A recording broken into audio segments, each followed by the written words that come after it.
खम्मा घड़ी बोले तो नमस्कार आप सभी को। मैं अपना इंट्रो दूं उससे पहले बता दूं कि इस कहानी के सभी पात्र और घटनाएं अकाल्पनिक है।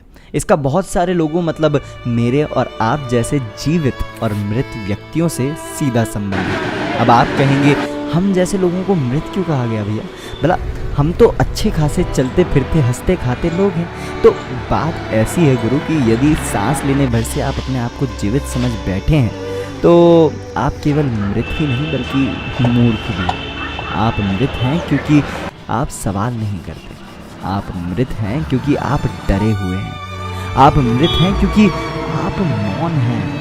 आप मृत हैं क्योंकि इतने सारे क्योंकि आपके जीवन में अभी भी जीवित हैं। खैर जाने दीजिए इतनी इंटेलेक्चुअल बातें जनता को उड़ा देती हैं। तो थोड़ा मैं अपने बारे में बता देता हूँ। मैं राजस्थान 12 डिस्ट्रिक्ट झालावाड़ सरकार द्वारा कागज़ों में उतारा गया कंक्रीट, सीमेंट और सरिया का वो अधूरा या भुला दिया गया रेलवे ओवरब्रिज का अटका हुआ हिस्सा हूँ जिसका किस्सा शुरू होता है साल 2019 में। थोड़ा भावनाओं में बह गया था। मुझे आज से ठीक 4 साल पहले झालावाड़ रेलवे क्रॉसिंग फाटक की समस्या को देखते हुए साल 2019 में बांधा जाना तय हुआ, जहाँ की कुल आबादी 30,000 के करीब है। ये एकमात्र सड़क या यूं कहिए कि एक रास्ता है 30 से अधिक गांवों को झालावाड़ जिले से जोड़ने का। झालावाड़ रेलवे क्रॉसिंग सबसे अधिक व्यस्त रेलवे क्रॉसिंग में से एक है, जिसे एक दिन में कम से कम 50 बार क्लोज यानी बंद किया जाता है। इसकी वजह से लोगों को समस्या हुआ करती है। तो भैया साल 2021 के अंत में सरकार द्वारा हमारा जन्म स्थान निर्धारित किया गया, शुरुआत की गई, पुराने रास्ते को हटाया गया, हमारी आधारशिला रखी गई, सड़कें खोद दी गई, बड़े बड़े गड्ढे बनाए गए, कंक्रीट के कुछ ब्लॉक भी सड़कों में धंसाए गए, लोगों के आने जाने के लिए रास्ते भी बदल दिए गए। अब यदि सरकार जनता के लिए काम करेगी तो जनता का भी फर्ज बनता है कि वो भी थोड़ी परेशानियां अपने सिर ले।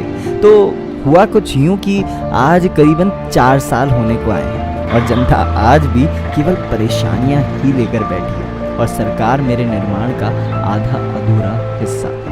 वैसे आप चाहें तो मुझे निर्माणाधीन कहिए या लोगों की समस्या, पर एक चीज़ है जो सरकार से ज़्यादा अच्छे से देख पाता हूँ और वो है यहाँ से हर रोज़ गुजरने वाले लोग। सुबह की पहली ट्रेन की आवाज़ के साथ बंद होता फाटक और एक लंबी कतार उन लोगों की जिनको भरोसा था अपनी उंगली पर लगी नई स्याही पर, घमंड था अपनी चुनी गई सरकार पर। पिछले 4 साल से सरकारी वादों के पूरे होने के इंतजार में सैकड़ों लोग मई जून की तपती दोपहर में उड़ती धूल के बीच खड़े होते दिखते हैं और देखते हैं रेलवे फाटक की ओर। स्थानीय नागरिकों की बात सुनी जाए तो मेरे निर्माण कार्य से पहले यहाँ काफ़ी सारी दुकानें हुआ करती थी, एक बड़ा बाजार हुआ करता था, पर मेरे निर्माण कार्य के चलते ज़्यादातर दुकानें खाली हो चुकी हैं और जो कुछ गिनती की 2-4 दुकानें बची हैं वो मुंह पर घमच्चा डाले धूल मिट्टी से अपनी सांसें रोक बैठे हैं। परंतु केवल ऐसा ना सोचा जाए कि मेरी वजह से इन सभी लोगों की रोजी रोटी पर सवाल खड़ा हुआ है। कुछ हैं जो केवल मेरी ही वजह से अपनी दुकान चमका बैठे हैं, जैसे कि हमारे डॉक्टर साहब को ही ले लीजिए। मेरी वजह से रोड पर हुए गड्ढे सुबह शाम तक ढेरों एक्सीडेंटल केस डॉक्टर साहब के खाते में ला देते हैं। कुछ गंभीर तो कुछ अति गंभीर हालत में जो आए दिन सड़कों पर किए गए बड़े बड़े गड्ढों का शिकार हो जाते हैं। बच्चे, महिला, बुजुर्ग, कभी कभार बाइक सवार तो कभी डॉक्टर साहब खुद। वैसे भी बराबरी का अधिकार भी तो सरकार की ही देन है।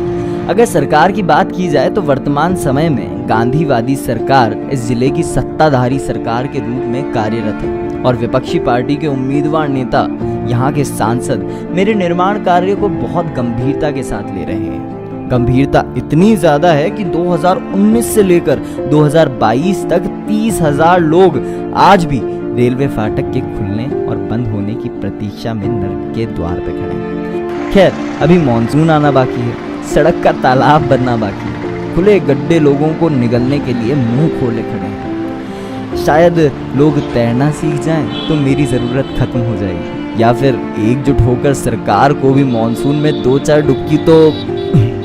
फिलहाल हर साल की तरह इस साल भी सरकार पास द पार्सल गेम में पहले स्थान पर बनी हुई है।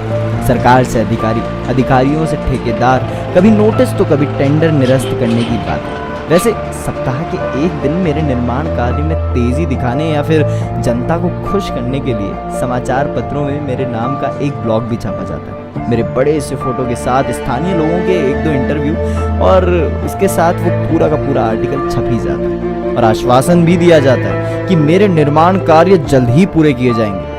शायद कभी वो भी दिन आए जब सरकार कागजों से उतरकर जमीन पर मेरा निर्माण कार्य पूरा कर पाए। मेरी वजह से घंटों तपती धूप के बीच लगी लोगों की लंबी कतारें कम हो पाए।